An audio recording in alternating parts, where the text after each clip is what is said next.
Welcome back. Very good to have you with us on BBC News. One story dominating the news still.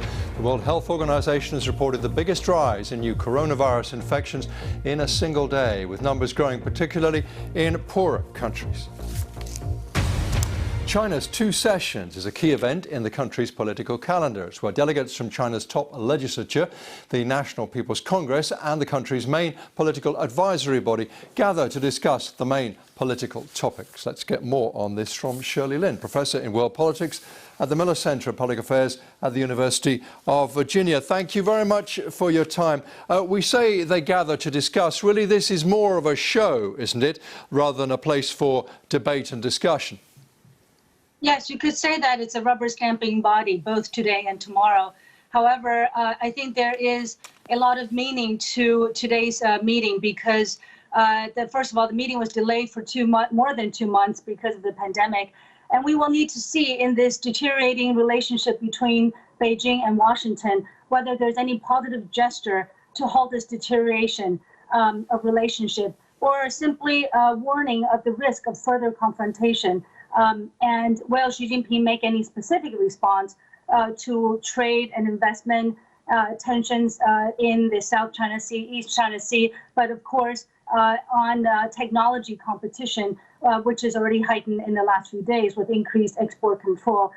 So these are the things that we will be looking for, in addition to, very importantly, policy statements about Taiwan and Hong Kong on the day after Taiwan's president inaugurated her second term.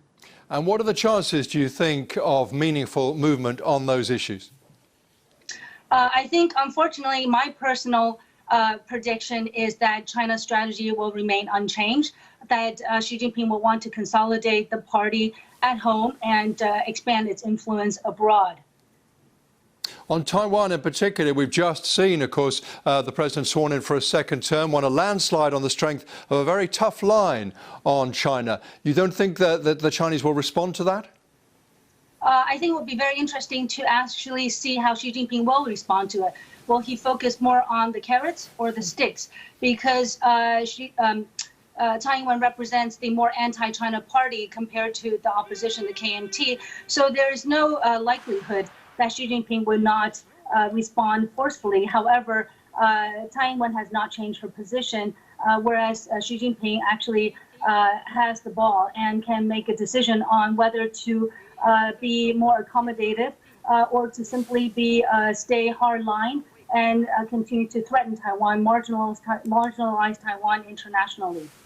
Professor Lin, thank you so much. Thank you.